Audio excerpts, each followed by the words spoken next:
pertemuan hari ini. Sudah sarapan pagi, Bu? Ya. Jadi sudah segera kita semua belajar. Jadi kita hari ini kegiatan sebagai pertemuan untuk belajar tentang masalah pengasuhan dan pendidikan anak.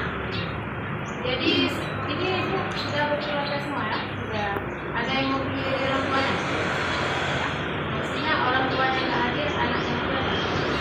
Jadi sama-sama kita sudah berkeluarga dan sama-sama sudah menjalani cara mengasuh anak. Jadi selanjutnya saya akan menjelaskan tentang 4 sesi. Yang pertama, menjadi orang tua yang lebih baik. Bagaimana yang bisa dikatakan orang tua yang baik? Ada yang bisa jawab, Bu? Ibu, ini jelaskan aja. Ibu Nurhadiah. Jadi gimana, Bu? Yang dikatakan menjadi orang tua yang lebih baik itu bagaimana, Bu?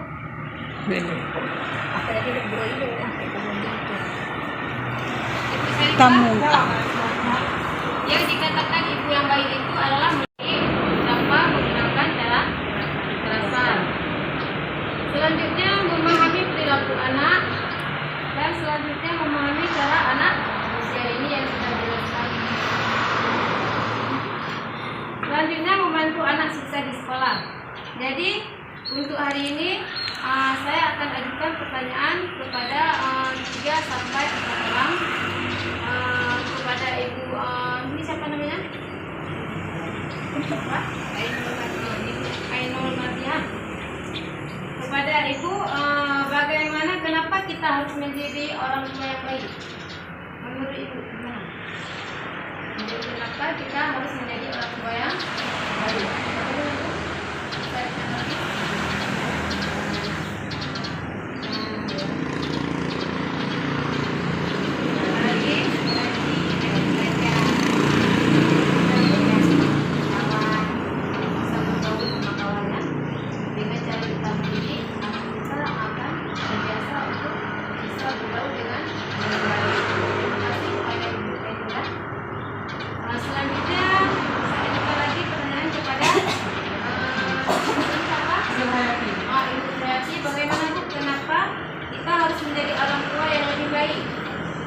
Biar anak kita pintar,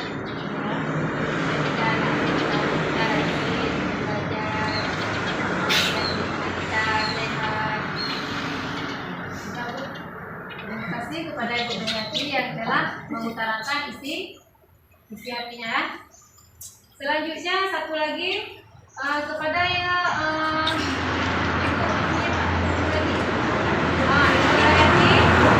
kenapa kita harus menjadi orang tua yang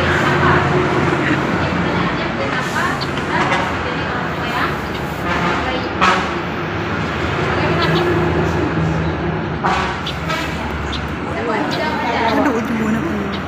tak nomor dah.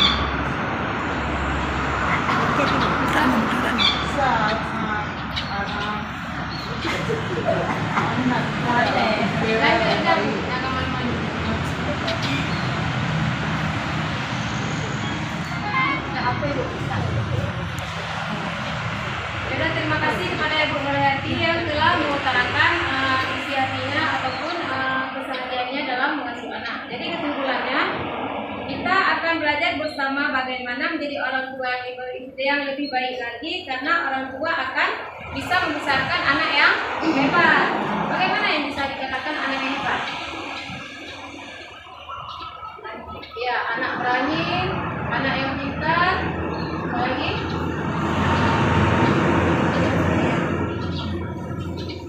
anak yang penyayang. Sekian, kita lanjut tentang orang tua adalah contoh bagi anak. Orang tua ini adalah contoh bagi si anak. Dengan kita melakukan perbuatan kita baik, maka anak kita akan mencontoh yang baik pula. Kalau kita mencontohkan perbuatan yang buruk, maka akan meniru yang buruk. Contohnya biasanya kayak bagaimana? Kalau perlakuan kita yang baik, jadi contoh anak. Salat, ya salat. Kalau kita kan rajin salat, maka anak kita akan meniru kebiasaannya sehari-hari.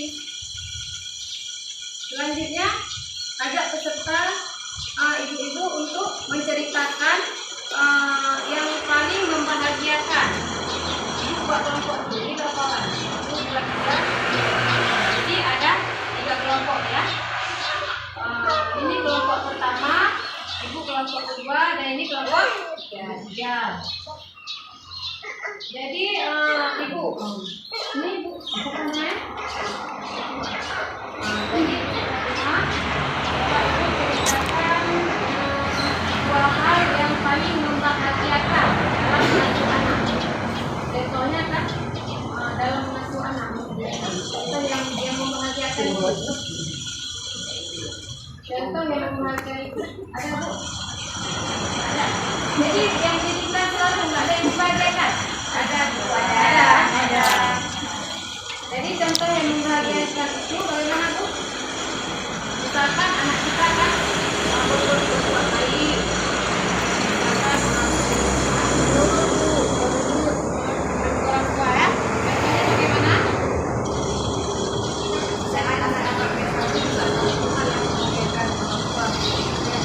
Prestasi, anaknya ya, itu yang paling bahagia. Kalau kita yang terima kasih kepada saya. Jadi kelompok selanjutnya,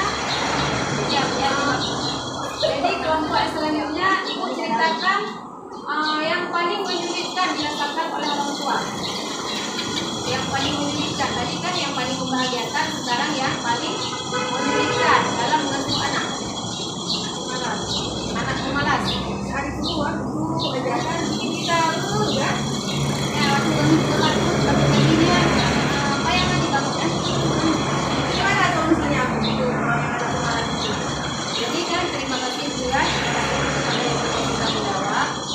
Jadi kesimpulannya menjadi orang tua yang lebih baik itu adalah mengingat hal-hal yang membahagiakan dan dirasakan sebagai orang tua karena dapat membuat kasih sayang orang tua kepada si anak dengan kan mengingatkan hal yang bahagia. Contohnya apa yang kita suruh anak guru, apa yang kita suruh ngaji, gak ada bantah langsung ngaji yang ke sekolah, itu bisa memperkuat bahagia perasaan kita, membahagiakan diri sendiri sehingga kita bisa memperkuatkan kasih sayang kepada si anak. Beda halnya dengan yang didikan. Misalkan anak kita berbuat salah, malas, pasti kita bisa sedih, sehingga kita bisa berbuat walaupun anak kita sudah berbuat salah, tapi namun kita tetap harus memperbaiki supaya anak kita jangan berbuat yang salah lagi.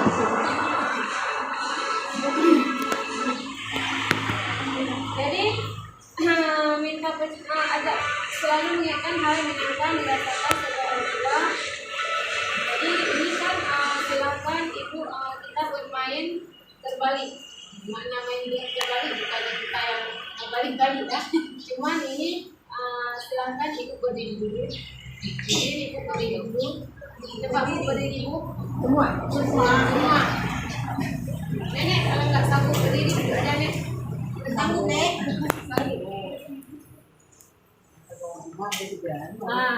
Jadi kan di sini kita akan membuat permainan supaya kan badan agak ini ya segar, bisa bergairah lagi untuk melanjutkan pelajaran ya.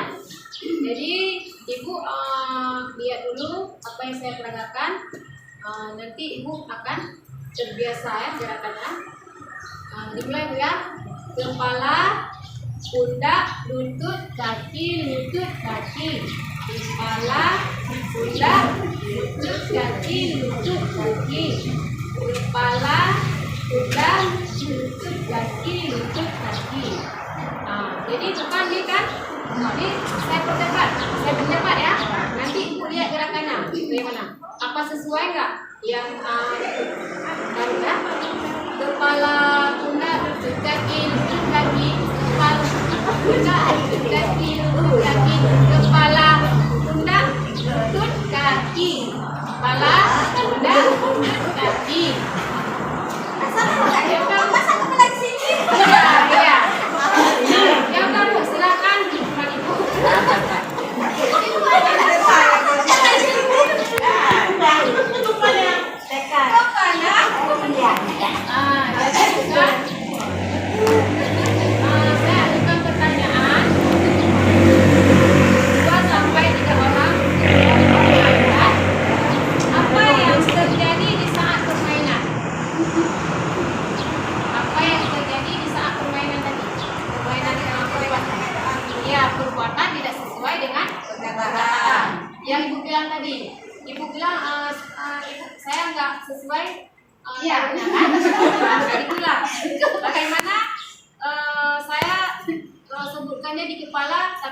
tangan saya di pundak ya. Jadi perbedaannya adalah tidak sesuai dengan perkataan dengan gerakan ya. Jadi kesimpulannya lebih mudah mengikuti apa yang kita lihat daripada apa yang kita dengar. Begitulah peraga tadi permainan tadi tidak sesuai perkataan dengan perbuatan. Yang saya pegang kepala padahal saya pegang di pundak. Tidak sesuai, mau pegang di pundak jadi pegang kepala. Maknanya tidak sesuai perkataan dengan perbuatan. Begitu pula dengan anak-anak kita. Misalkan kita suruhnya sholat, ibunya nggak sholat, apakah anak nurut? Karena itu kan perkataan kita saja, sedangkan perbuatan tidak kita lakukan. Jadi pelajaran ini menyamakan perkataan dengan perbuatan. Selanjutnya, menjadi orang tua yang lebih baik adalah sejalan antara perkataan dan perbuatan. Harus sejalan. Maknanya kan yang kita ucapkan ini harus benar-benar yang kita lakukan. Bukan diucapkan saja, tetapi tidak kita jalankan. Jadi anak pun bisa meniru dari perkataan perbuatan dengan perkataan, tapi bisa dibedakan. Ya. Jadi ibu-ibu harus mempraktekkan lagi di rumah. Jangan ada nak coba ada orang datang ke rumah, bilang sama orang nggak ada mama gitu. Padahal kita ada di rumah, kan? Jadi itu maknanya apa? Tidak sesuai dengan perkataan kita. Jadi tiba-tiba anak itu bingung juga, kenapa ya mama bilang nggak ada, sedangkan ibu ada di rumah. Kan bisa berpikir anak kita, kenapa ibu berbohong? Karena tidak sesuai dengan perkataan dengan perbuatan. Begitu pula anak kita nanti misalkan ke sekolah, karena kebiasaannya di rumah kita suka berbohong, maka anak kita akan terbiasa untuk berbohong juga.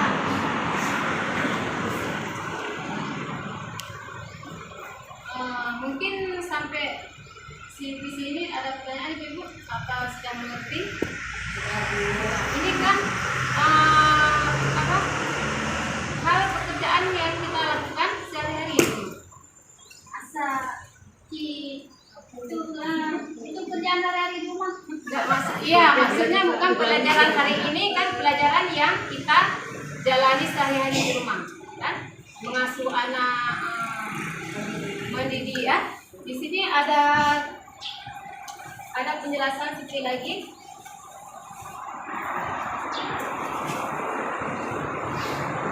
Pengasuhan dan pendidikan anak, dia menjadi orang tua yang hebat, mengingat hal yang membahagiakan sebagai orang tua. Di sini kan ada gambar kita dengan ibunya. Si ibu ini kita sayang ibu. Si anak ini bilang sama mamanya, kita sayang ibu. Jadi mengingat hal-hal yang membahagiakan sebagai orang tua, maka anak kita juga akan melekat pada diri kita, maka akan sayangnya erat. Kalau misalkan kita sering mencubit, anak kita dekat nggak? Enggak, pasti menjauh karena takut dicubit, kan? Yang kedua, sejalan antara perkataan dan perbuatan dan perkataan. Maknanya kan ibu menyapu, anaknya juga ibu menyapu karena meniru ibunya ya. Selanjutnya, selalu berusaha melihat hal yang positif yang ada dalam diri Anda. Jadi kan kita harus melihat dulu hal-hal yang positif dalam diri kita. Misalkan jangan berpikiran yang negatif. Selanjutnya, bersikap dan berkata kasih sayang tanpa kekerasan. Di sini ibu sama anaknya lagi berantem. Jadi kan diusahakan kita harus bersikap dengan kata-kata yang baik-baik sama anak. Selanjutnya, tips menjadi orang tua yang